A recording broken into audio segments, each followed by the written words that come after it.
Today on the Three Gorillas podcast, we explore the events leading some to believe a serial killer is stalking Austin, Texas. We're talking about the Rainey Street Ripper.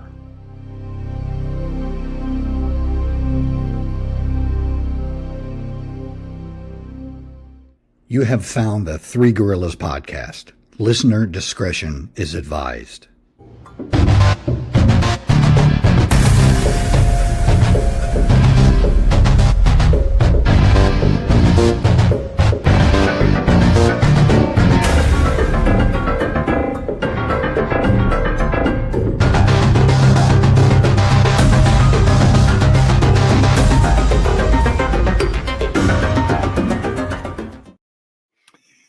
Hey, welcome to Three Gorillas podcast. Hey, Mark. Hey, Joe. How's it going? Hey, Greg. Hey, Joe. Hey, Greg. Hey, Mark. How y'all doing? It's all good.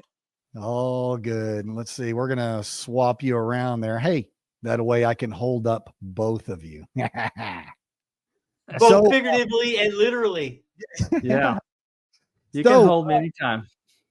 How's life been treating you? You guys are, just completely retired cops between the three of us. I think we have 110 years of experience or something like that. And I'm glad that you guys are just completely retired and not doing anything.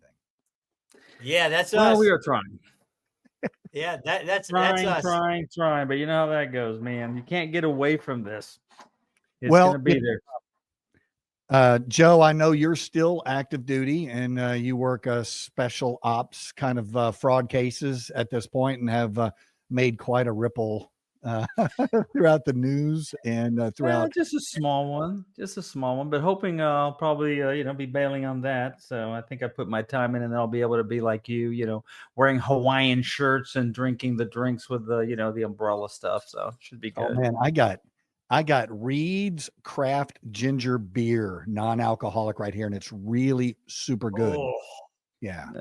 Yeah. And I know, Mark, you're pretty much shut down and don't do anything anymore, huh? Nah, don't do a thing. Don't do a thing.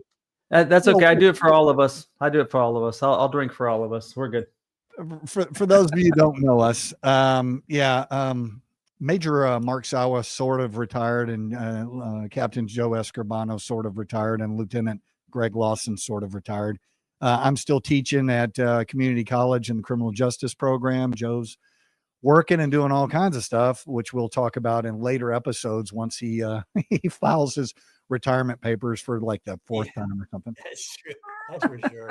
And Mark, I know that you've been doing a lot of consulting, I guess. And teaching and consulting and expert testimony as well, and investigation as well. Yeah. Well, I have something for y'all. I've been watching on a lot of the different podcasts and a lot of the streaming services and stuff of people coming up with the theory that in our hometown, Austin, Texas, that there may be a serial killer afoot. Talking about the Rainey Street Ripper. The so-called Rainey Street Ripper. Yeah, normally, the alleged. Yeah, normally I think a moniker after a serial killer has something to do with something he does to his victims. The Rainey Street Ripper is because Rainey Street starts with an R and Ripper starts with an R. I'm sure that's the only reason as well. It's convenient. Because, I mean, obviously, all due respect to the victims and the victims' families of these incidents, we're not minimizing it, but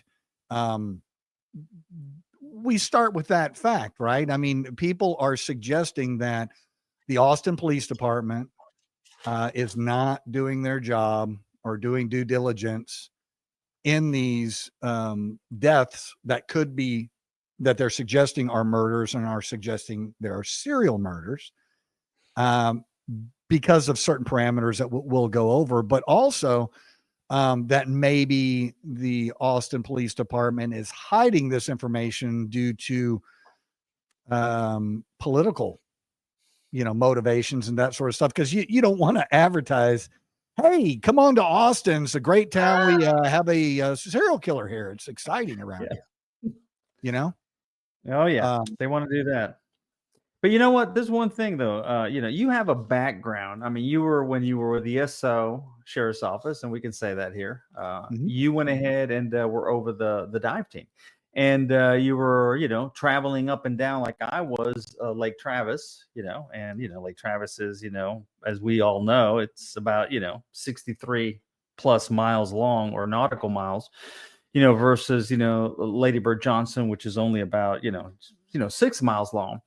And we would have all kinds of things happen out there. But if you look at this whole thing, you start realizing really quickly, if you put in the geographic, which is what we were looking at, or I was looking at earlier, it just doesn't jive. And a couple of things don't jive, but we can jump into that because we looked at people that so far have been found, and there's just a couple of things missing to say, oh, this is a serial X, Y, and Z. And you look at it, most of the thing that they're saying, they're going like, hey, this is more of a, possibly, it's nighttime. You have all these physical factors, maybe some alcohol involved.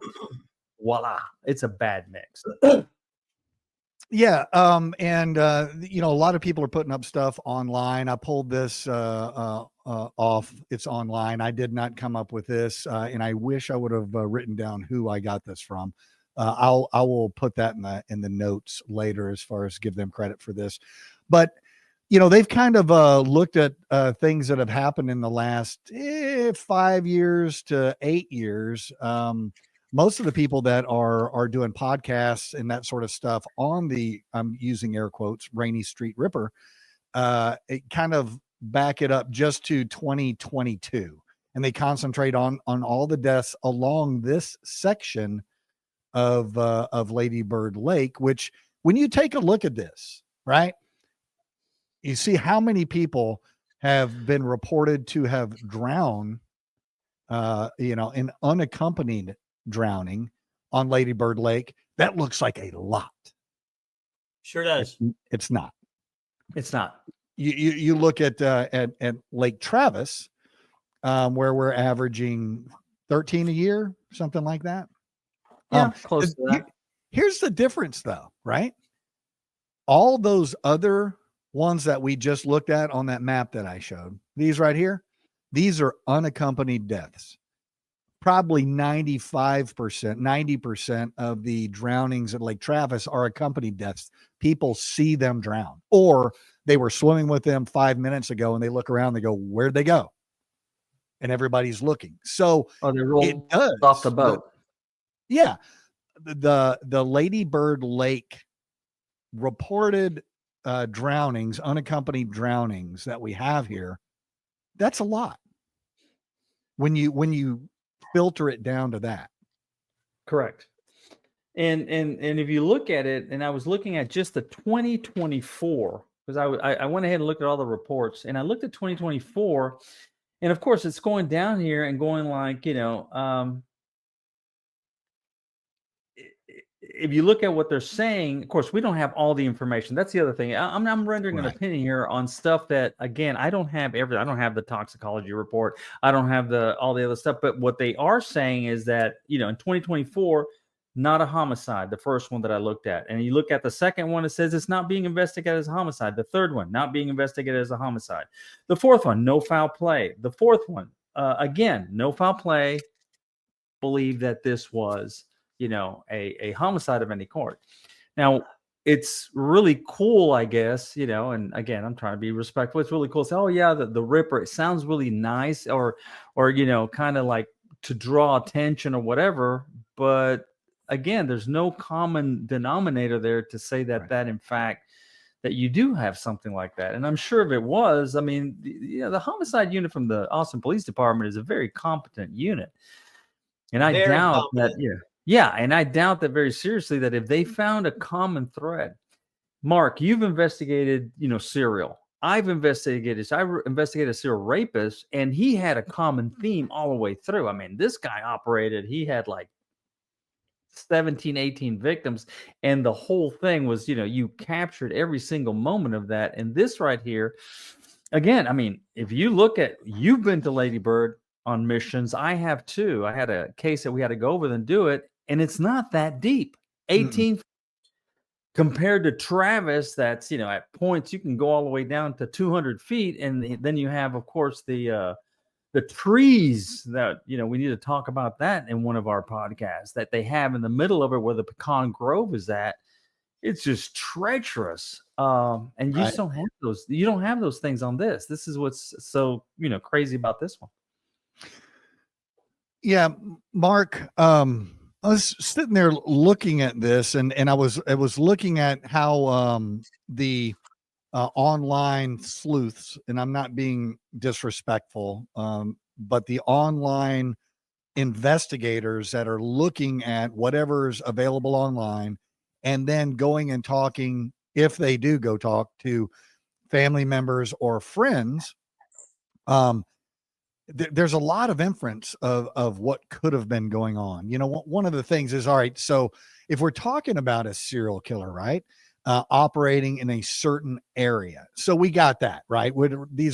A lot of these folks came straight off of Rainey Street, or they ended up close to Rainey Street on Lady Bird Lake, but they came straight off Rainey Street, and it's like, all right, well, there's a check. It's in the Rainey Street. One of the second things was a majority of these individuals had brown hair and brown eyes. Check. And they checked that. And I was like, wait a second. A majority of the population has brown eyes and brown hair. Especially the population of Texas. Yeah, you can't throw that in there. You can, and if you don't believe me, Google it right now, and it'll come up here in 2 seconds, and it'll tell you that if you're taking a sample of population, that's what you're going to get: brown hair, brown eyes, and so what's the other common denominator of this group of victims? Well, again, sort of like what Joe said, I am by any stretch of the imagination even in tune with this overall case. My question is it who in the realm of the private investigators, the sleuths that you just briefly mentioned, who is the person that is holding themselves out as the person, the go-to person, the person in the know, and really, what is their to date analysis of the overall situation? Yeah. I think that's really important to know, because unless they're a police officer, and especially in any of these investigations, let alone the comprehensive group of the investigation, you're just simply not going to know even near the total facts and circumstances of these cases, for sure. Right. And like I said, a lot of these people just have podcasts or have have an audience, and they delve into this typically online and then give their opinions. There's been a couple that actually show up and actually look up people and try to talk to the cops, try to talk to family members, and have done so. But still, there's this inference of the serial killer side of it, when that there's not a lot of evidence of that. Joe, what were you gonna say? Well, can you pull up that photo that you showed earlier that you had the dots on it? Okay. One thing that you come and you notice on this right off the bat, that if you look at it, and I'm looking at that right now, you're looking at almost the majority of them are happening on the North Shore. And of course, the other ones could have floated over there, because we know that can happen too. Right. And wherever they found these, they're showing them at that point, but we really don't know where it was that they fell in, if you think about it, because you'll float. Correct. Yeah. And so all those diagrams are okay, but you still don't know a really point. And one of the biggest problems, again, and this from Lake Travis, is last known point. And that as an incident commander, you would get there, and the first thing you get there, you go like, did you see where he kind of went down? And then, well, he was in the back of the boat. The boat was moving. Yeah. Do you kind of know? I think it was kind of, yeah, you're done. You are done. You can't determine something specific unless you saw him go under. And I've read through all of this, and I don't think you have anybody that can say they saw them go under or fall or No, trip. Nothing. no, there's not a single one. And Not that's one. one of the things that is consistent, but also unusual, is why would this person, now that they have a female listed in this, but primarily they are males. And they've included some way further up. There was a case that I actually got called out on up on in Lake Austin during, I can't believe it. I can't remember if it was South by Southwest or another big event that we had here in Austin. A lot of people coming in, and this particular individual had been out all night and decided to go take a walk early that morning, about 5 o'clock that morning, and ended up missing. And there was a jurisdiction issue. The water was Austin Police Department's, and the shore was Travis County Sheriff's Office. So, um, to maneuver assets and stuff like that to get up there to try to find somebody in those hills on the ground in the Travis County Sheriff's Office jurisdiction, we went ahead and pulled boats from Travis County, brought them down, put them in the water, and on our way to where he was staying, the little house where he was staying, we saw a couple on a jet ski, and we saw something out there in the center, and we all kind of met at the same time, and it was that individual that was missing. They included him as well on the Rainey Street Ripper case. I do not believe he's involved at all. I'll go ahead and say that. But it just begs the question: what are all these young men doing out very late at night or very early in the morning by themselves, walking on the trail of Lady Bird Lake? So, in my experience, if there's an ongoing suspicion that there's a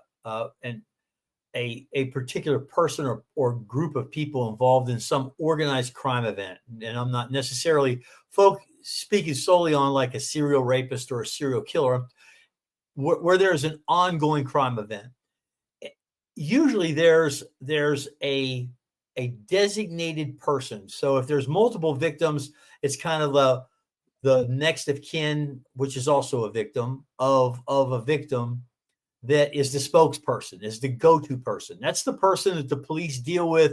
That's the person that gives the opinion whether the police are doing their job or the police aren't doing their job, generally speaking. Or it could be just a designated person within the community of victims that are involved in this. So do you know of anyone in this case that has held themselves out as that person, as the spokesperson, the so-called person in the know? No, there is some pretty vocal family members that if this happened to my brother, I would be doing the same thing. Sure. But I mean, it's that thing where a lot of times you just can't help yourself. You see things on TV and automatically gives you this idea that the cops aren't doing their job. So boom. Or they don't Well, like that's what they try to infer. That's for sure. To add to the juiciness of whatever, if they're trying to spawn gossip, that they're trying to add to that. So again, that goes back to my question. If there's a person that is in the know, the go-to person, the person that can be trusted with that sort of responsibility, and then that's the person saying, the cops are doing everything they can, or the person that's saying, the cops could do a heck of a lot better. That I would be interested in knowing if that is in fact the case. And if it's not the case, I wonder why it's not the case. I have not seen that other than that one individual, and we'll probably revisit this again later in some episodes, but it's primarily been the people that have the big following on YouTube and TikTok and Instagram that have put a lot of this out there. referring to that, the city is not doing their job and they're not taking it serious and that Oh sort yeah, of of thing. course. They're going to do that. I mean, and in some ways, when the police don't respond in kind, and they don't realize the curiosity that the community has, because that's an issue. Police are public servants, and they have to be engaged with the community. And if there's an interest from the community regarding the police not doing their job, it really is the police's responsibility to step forward to show the community that they are in fact doing their job, and it's not just it, the, a perception that they're doing their job, that they are in fact doing their job. But and to that point, the Austin Police Department, and I've been reading some of the stuff because I did a little bit of research on this. I mean, if we have time, I can go through these if you want me to, Greg, on some of these, because I think it's a point of interest to actually take them one by one so you can see. I mean, this is what they put out. Right. And when they put something out like that, I mean, you put this out on on something, and you put some information out there. I mean, you're going to, remember, this is not just the Austin Police Department looking at this. You have a medical examiner's office looking at this. You have doctors and everybody else looking at it too. Now, if they have information, or these sleuths or whoever's looking at this have information, I'm sure, hopefully they're sharing it with the police department, because they're seeing something that nobody else is seeing, and that's fine. Has law enforcement made a mistake in the past? Sure. Have they overlooked something? Sure, we all know that.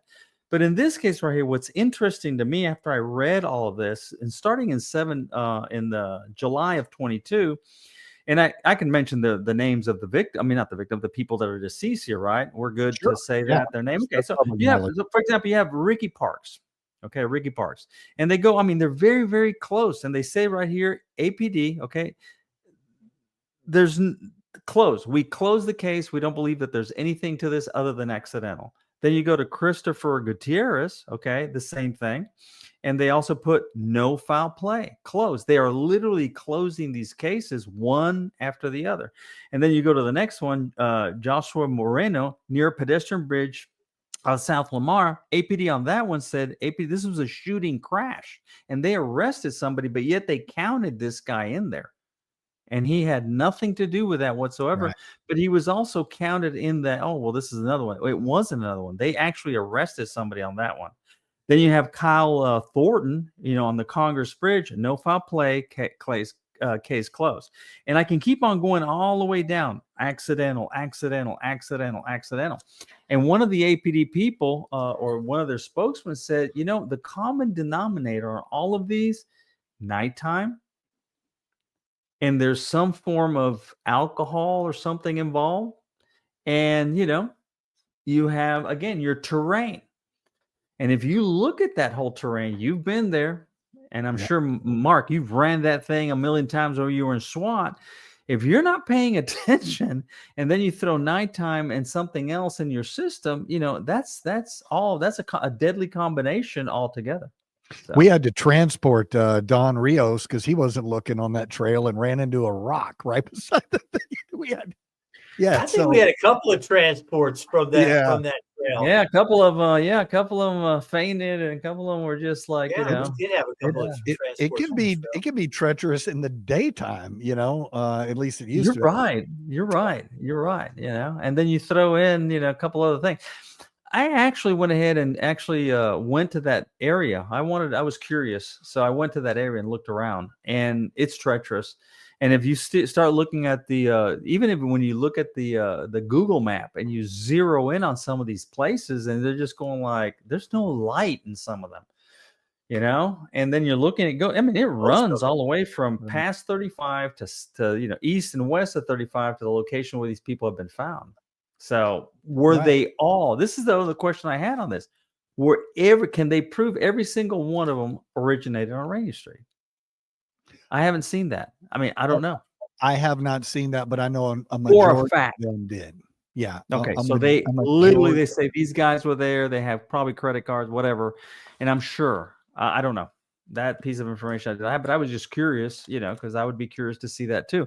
But on the medical examiner point, I'm sure that, okay, so if you have somebody that's serial, Mark, you know this, and so do you, Greg. If he's serial, he's doing something, right? It's here. What his modus operandi is just he sees a guy walking and he pushes him in the water. I mean, so yeah, when you look at it, if that's the way it is, I think that a majority of the people's family and some of the online people that have been researching this would say it would originate back at Rainey. At one of the bars, they would probably pick them out, roofie their drink, okay. and then follow them. But if you did that, then you would have to rely on that they're going to walk to the lake after they leave the bar, or they could meet them in the bathroom or in a hallway or something and go, hey, you want to go take a walk or whatever? I'll meet you down there. I got to go make a phone call. I'll meet you down there. So I was trying to think, Dexter like. I was trying to go, all right, how would I get somebody from a bar to the lake to where I would then get them in a bear hug and jump in the water with them and hold them until they passed out and then get out and leave, because the reports and everything coming out of the medical examiner's office, they're not saying they were stabbed a certain way, bludgeoned a certain way, shot a certain way. There's not a lot of details as far as that goes. And so the only detail we have is they're in their clothes and they get in the water. How do they get there? Mark, I'm sorry, Joe, go ahead. Aspiration. When you pass out, let's say that you have been consuming alcoholic beverages and you pass out. Because we had this in Lake Travis. Remember, we'd go ahead and get Little Devils. People go party all the time. Look, all the problems that we had in that place, remember, that was a nightmare. But what they would do is sometimes they would leave their boat running because it would have carbon monoxide. And if somebody was laying in the back, they'd aspirate that. And the minute they aspirate that, they roll over. How many did we have like that? And they went in there. So if you have somebody, again, that's been consuming a lot, slips over, goes in the water, I mean, you're going to have a medical examiner going to be able to see that. They're going to have toxicology on that. If you were roofied, they're probably going to have toxicology on that too, I think. Right, Mark? Wouldn't they? Oh, If they're going to do absolutely. toxicology? Absolutely. So you're going to be able to see that. You're going to be able to see what if it was alcohol. If you have nothing, the combination of alcohol and let's say 70% of them, now you're getting a little, you're getting somewhere. But, I don't know. Mark, you were saying as far as like, what are these folks that are bringing attention to these cases? What's their background? What's their history? What's their training? That sort of stuff. And I have to say, I've known many a housewife in the paranormal field that would make a fine homicide detective. They have watched enough. They have watched. Oh, absolutely. Absolutely. I agree. And they're amazing. They're really good because they're not clouded by that. Two things I think is one, the arrogance of I'm a homicide detective, because that's what a lot of cops feel, that SWAT or homicide is probably the pinnacle of their importance. But also that y'all know that cop, you've worked with that cop that is just clairvoyant. They walk into a scene, take one picture of what this thing is, and know exactly what happened instead of following the evidence. I've worked with a couple of people that it's just like, no matter what you tell them, it's like, no, that's not what happened. This is what happened. That's it. And I'm going to lunch. Those are real old school. That was 1980s. That was real old school. Oh, you mean the ones that finds the guy, slumped over with a bullet to the back of the head, and there was a bunch of coke on the table, and it's ruled a suicide. That one. Oh, I mean, I know we've seen those. So, Mark, what I'm saying is what is the common denominator of getting all these guys down to the lake? Because nobody's saying somebody's being drugged down there, or I saw him with somebody and he looked like this. There's no leads at all. and there may not be a common denominator identified. And I hate to say there isn't one, but there may not be one. So as far as identifying that, and that goes, if you're looking at this like the airflow chart, I always use my airflow chart as an example, where all arrows or all roads lead back to Rome. Yeah. And in cases that certainly I have never been involved in anything of this complexity, where there was, the inference or the suspicion that there was a serial murderer involved in cases that I worked. But where there was situations where there was an ongoing crime occurring and there was victims of the ongoing crime that was not being solved, in cases that I was involved in, either directly or cases that I assisted other detectives in any one of those cases, it boils down to a go-to person in the investigative realm. That person that's be it the sheriff's office or be it the Austin Police Department, it's that person that's going to answer the questions. That's the person that's going to deliver the information. And one thing that I just really have a hard time believing in this town, as especially the Austin Police Department, as conscious as they are or can be about their image and about their appearance, that as well as the political entity that oversees the entire city of Austin and including the Austin Police Department, how they have not stood tall to this point, which leads me back to the airflow chart at the beginning, that there's not one particular person or entity or group of people poking the Austin Police Department saying, you're wrong, you're wrong, you're wrong. There's something amiss here. And it just doesn't seem like that's the case. You have the internet sleuths that are doing that, but the people that really matter in this, the victims, the family of these folks that have died, which they are considered, I'll use my air quotes, in the truest sense, victims as well. It's hard for me to believe that there, if there was the belief that this is an ongoing killer out there targeting young men, that there isn't a voice significantly louder than there is, and an entity within the Austin Police Department who is standing tall to give the Austin Police Department's full attention to it, as well as full explanation to it. Yeah. Well, I mean, like Mark was asking, I mean, who was the driving force, even calling it the Rainey Street Ripper? I mean, that just I like don't know where floored that me. Yeah, I don't know where that first came from, but I'm not going to blame the Austin American Statesman on that. But there's, all kinds of journalists want to create a moniker to get more people to look at their videos or more people to read their articles, and so they inflame this like crazy. But are they, Greg? I mean, are they inflaming it like crazy? Online, you can find a lot of stuff online, but as far as family members, no. And you guys have both worked plenty of cases that you ruled as a suicide, and that the family flatly refused to believe it was a suicide. Oh, I've only had one where the family didn't flatly refuse to believe it was a suicide. Only one. Really? Out of the literally out of the hundreds of suicides I worked. I've only had one. Something that you just said, hundreds of suicides. What a lot of people don't realize is depending on what statistic you're looking at, suicide is about the number 7th or 8th cause of death. And people are like, what? That you never hear about it because the news will not cover that. Oh, correct. They won't. Especially because it's a psychological game, right?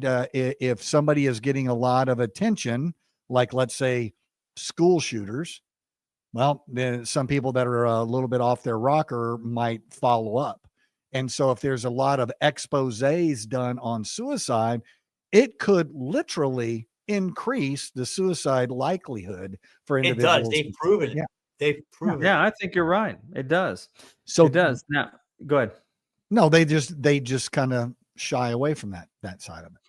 There was something that I read on one of these, and I was digging a little bit deeper too, and that one kind of threw me off. And I'm not going to mention the name of the person that went ahead, and it's one of the families here, I guess, one of the people that witnessed.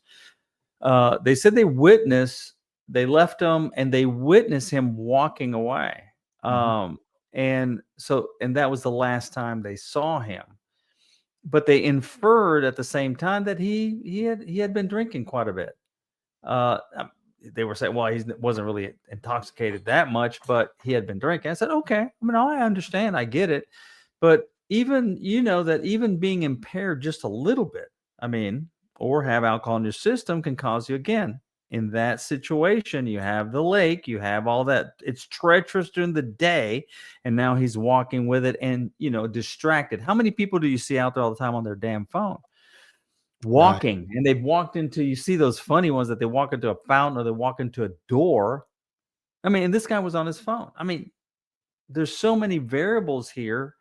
Throw in the phone, throw in the intoxication, or throw in, alcohol, whatever. It's, again, a recipe for being distracted, and you're in a bad place. That place all around.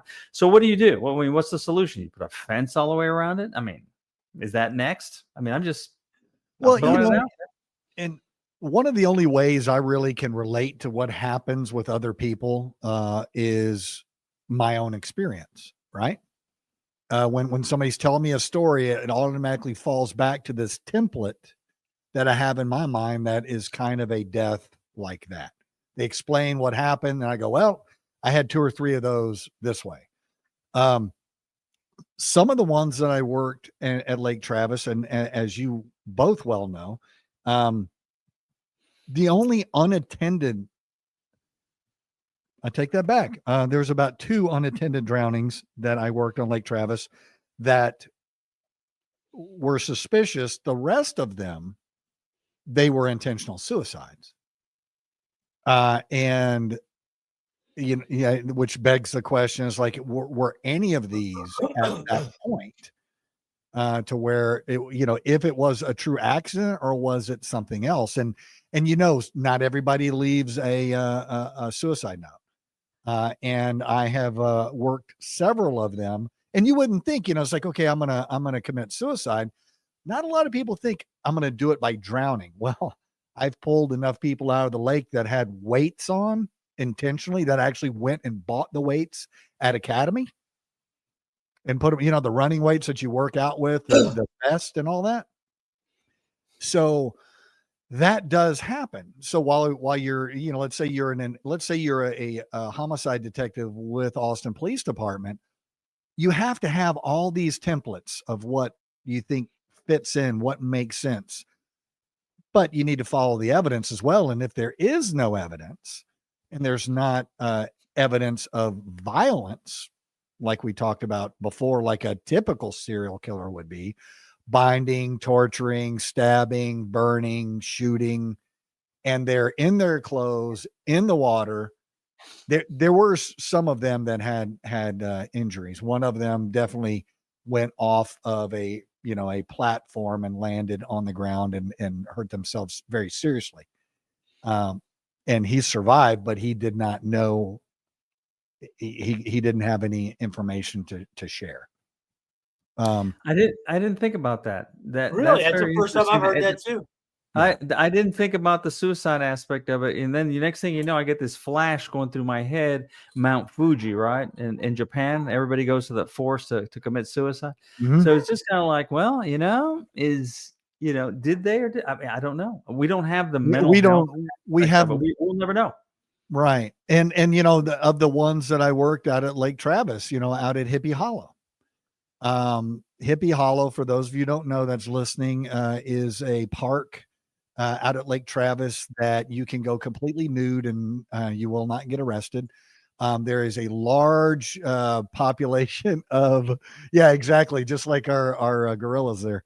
There's a large population of swingers that go out there. There's a large population of both gay and lesbians that go out there, and there's a lot of interesting stuff. Last splash day, Like We had a we've had Labor Day, cases right? out there. We did a sting. We need to talk Yeah. about in one of our shows. We need to talk about the stings that we did out there. No Yeah. names, but that was wild. The Well, stuff that we saw out there. at Splash Day, there was two party barges out there of cops that were from all over the United States that all flew into Austin to do Splash Day, and they were giving away free barbecue, and all you could get there was sausage.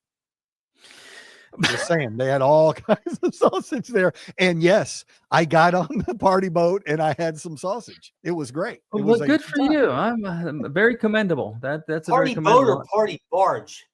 Well, Party yeah, boat? It was a no, it barge. was a barge, one of the big flat bottom barges that they have out Wow. there. Yeah. Wow. Well, we had the 2-decker one time, and one of them flipped over. Remember that one?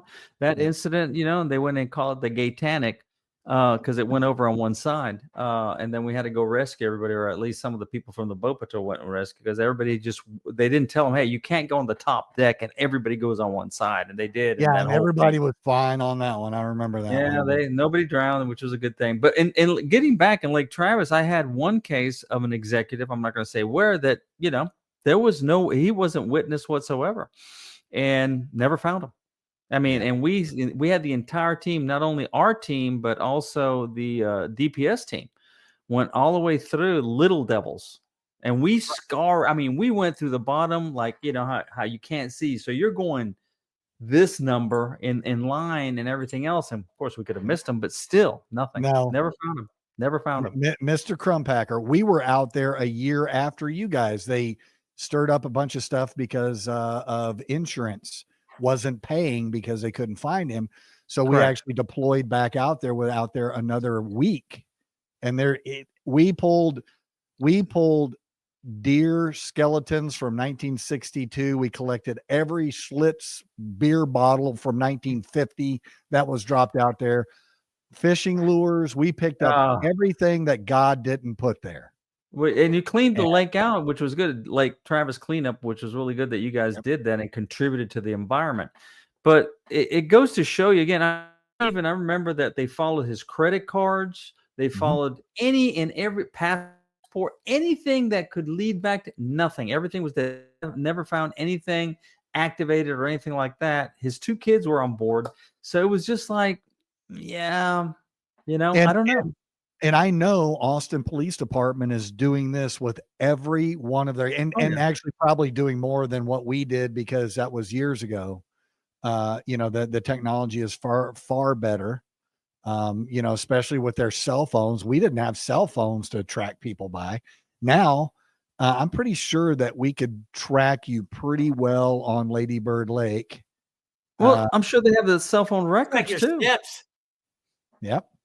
Yeah, they have the cell phone records. Nobody's ever heard of those, and you'll have those.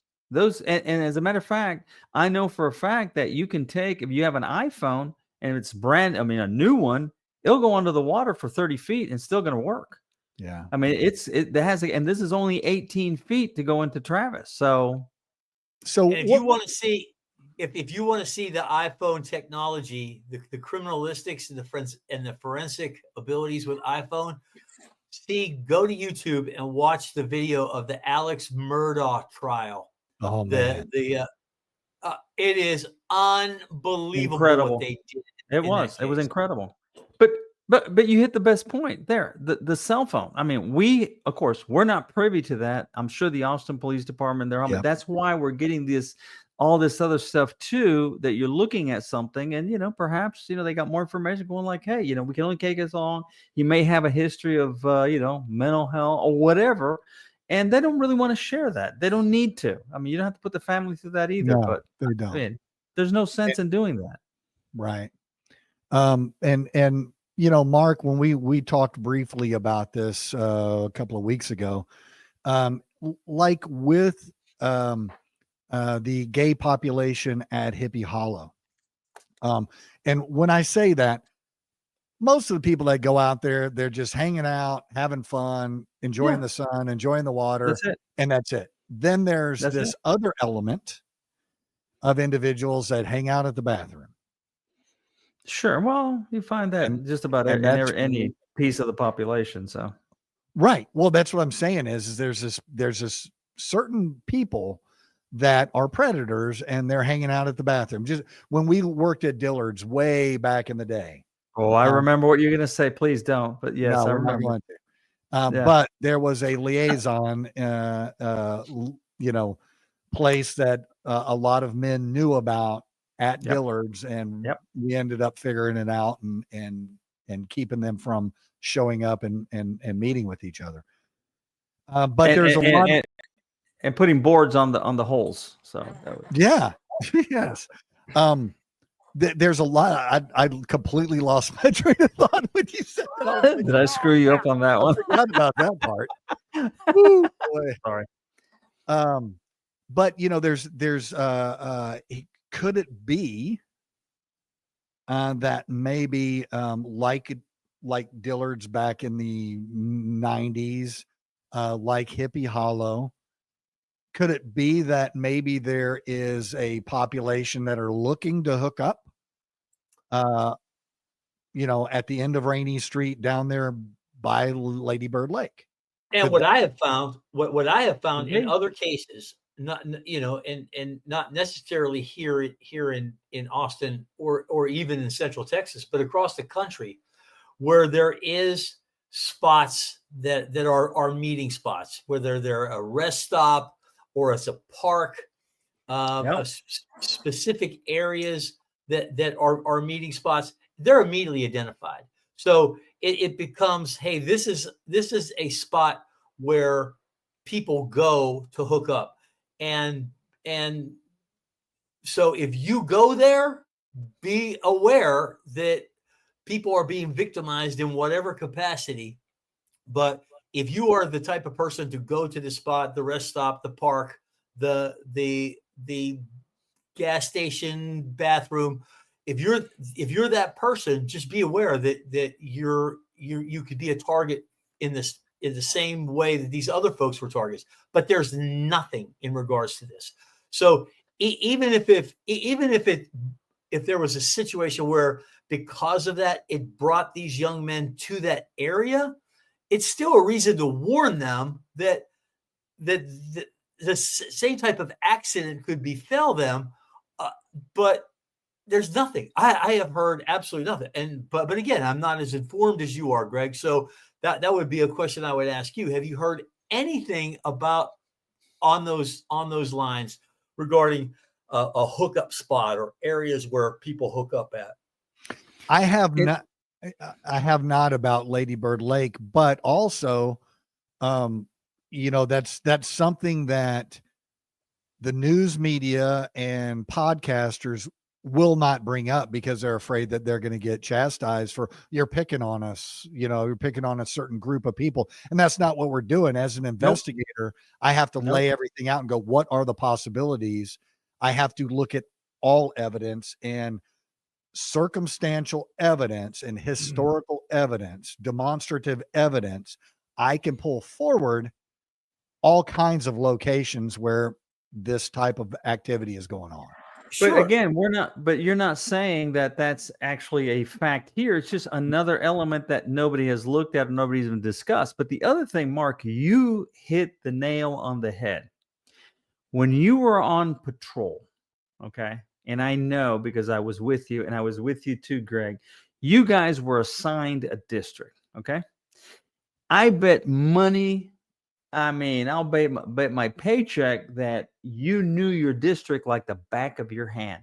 You knew I every still know that crevice, district like the back of and my I hand. know, but of course it's changed. The demographics probably have changed, but still, you knew where to go at what time, where, and you knew kind of where everything was at. And I guarantee you, the thing to look at here too would be, okay, who are the district officers in those areas that they have found? And I would be interested, again, I'm just bringing this up and talking to those guys because they know the demographics. They know what's going on at the street level where a lot of people don't, and they see exactly what you said. Hey, this is a spot over here. Not only that, hey, the tweakers like to hang out over here, or the skaters like to hang out. You know what I mean? And they're going to see all of that where again, you're not seeing that. But there's nothing, but there's no information in this case that would lead me to believe that is in fact a hookup spot that at the end of Rainey Street or on Lady Bird Lake, there's a hookup spot because, again, if there was, and I could name the hookup spots that were in the districts that I worked, Me too. to this day.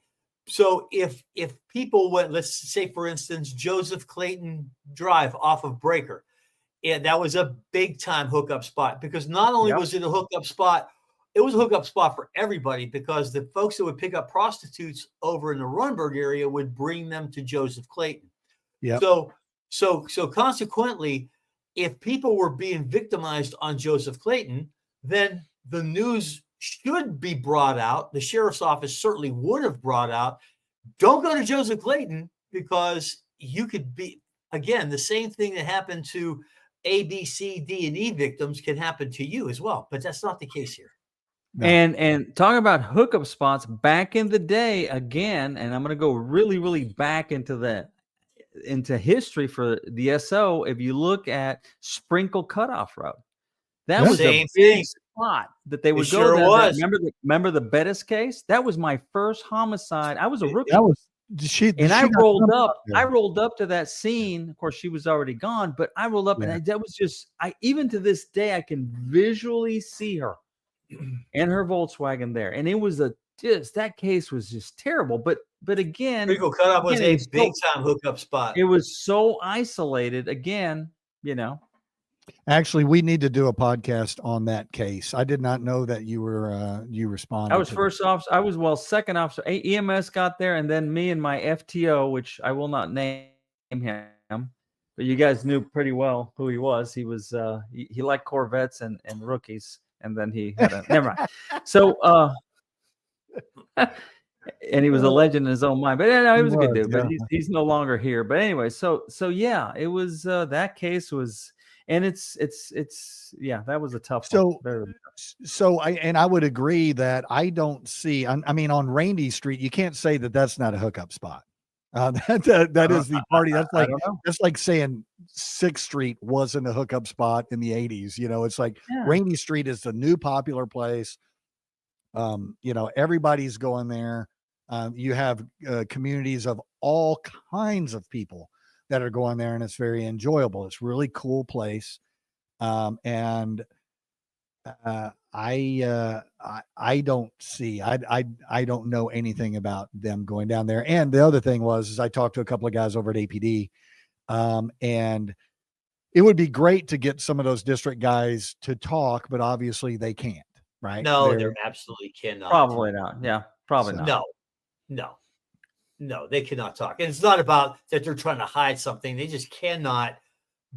They just can't speak with any level of openness regarding what they do. It would be no. They'd open up a can of worms. They'd get screwed on it. No, The other kind of conspiracy theory side of these online philosophers. And don't get me wrong, I like people who are Monday morning quarterbacks. So do I. Yes. So do I. Show the black helicopter. Remember? Oh, they don't exist. Hey, show me. It's all good. What I've missed. I am not. That's right. I have no ego to bruise at this point. Just come in here, look at my stuff, show me what I've missed. Mark, you've worked with some psychics before, haven't you? Yes, I have. Joe, have you ever worked with a psychic with a case? Not a psychic, but I worked with a cadaver dog. Okay.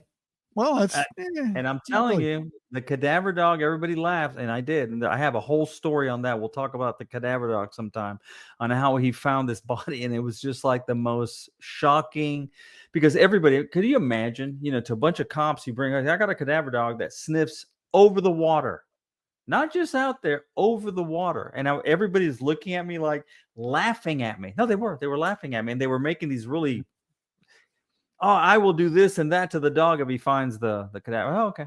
And he did. And actually he did. So I was going, okay. So you said, yeah, okay, come on. Well, anyways, yeah. I know that I appreciate when somebody can see something. I don't know how psychics work. I'm not even going to get into that, but anybody who can see another avenue or another opportunity to look into an investigation, I'm all for that. And so I commend folks that are interested in this stuff and are putting their ideas forward. I agree.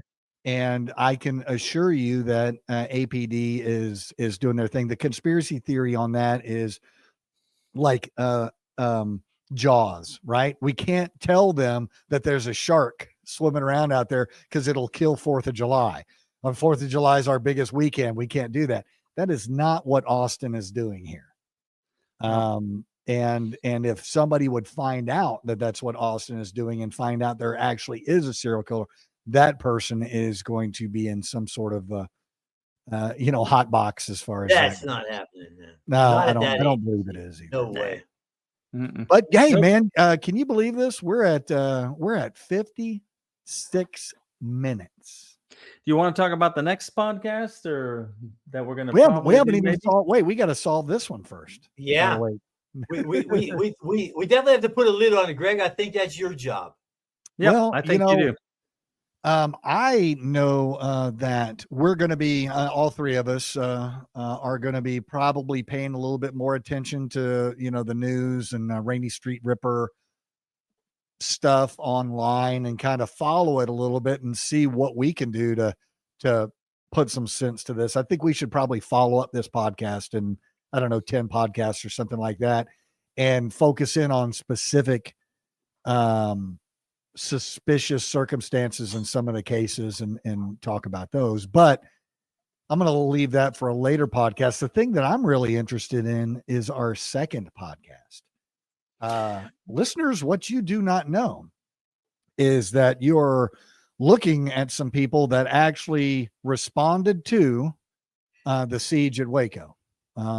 Two particular individuals in this threesome actually responded up there and got to see firsthand what was going on and all of the situation that led up to that and afterwards.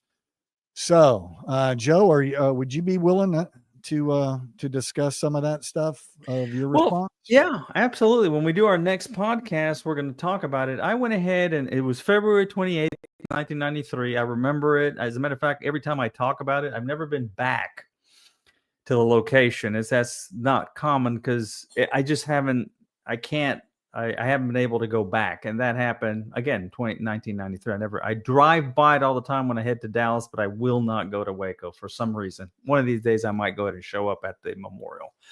But Mark was there with me. We were shoulder to shoulder that day. And I went ahead and did a complete report on it, after actions report. And of course, I turned it into my boss at the time, the sheriff. And of course, pretty much the only person that read it was Mark. It went nowhere. We didn't get summoned to Washington to testify like all these other people did. We used to actually party with the ATF, Mark, at a certain hotel every year because we would help them in cases, and they were a great group of guys. We did Operation Caballo Negro, which we will talk about. It was a location where they were running black tar heroin from they were running black tar heroin from Mexico. And I remember because there's a couple of things when we were in our staging area. Mark was we were making some jokes about when women went into labor, and he was talking about a watermelon or something. But anyways, so we went ahead and did that operation, and that ties directly into Waco, and we will tell you why it ties into that. Because we helped them with a trailer and some other stuff in our Operation Caballo Negro, and then they went ahead and did it in Waco, and we can go off. We're going to talk for a while, and Mark has some excellent stories on that. When we're doing our training and our rehearsals, it was hysterical. But on that note, but getting there and going through all of that was tragic. That was a horrible, just horrific tragedy, and it was tough. But definitely want to talk about it. Mark, you're good with that? Book. Oh yeah, absolutely. All right. I got a huge book on that, so that I put together. I followed the whole set, the congressional inquiry on it, and have all the recordings. And periodically still watch them to this day. Well, we can review that, and y'all can share some of your personal experience, because I know a lot of times that is more intriguing than the reports that we get. So that wraps our first episode, the Wow. Rainey Street Wow. Ripper, It was- right? And our next It was episode touch will be and go. It was touch and go. It was Like, touch is and this go, thing but we got on? it done. Is this thing on? It was- It's on. it It's was on. touch Can you and hear go. me? Can you hear me? Can you hear me? We're gonna And then Greg's response was, "I don't care, Joe. I Hey, don't." You know how we leave this? We leave this like the three gorillas. I will put my hands on my eyes. oh, good You will idea. put on your mouth, and Yeah. you will go ahead and put it on wherever else, right? I'll be like Right, this. yeah, it's a Mark will be with there you go. And Mark No, will be you're in what? the middle, Greg. You hear no evil, and I'm on the I I'm hear on no the evil, end. yeah. You hear no evil. Mark at us. talks no evil, Look and at that. That's Joe will perfect. see no evil. All right, and then we we're will ready to see go. you in 2 weeks.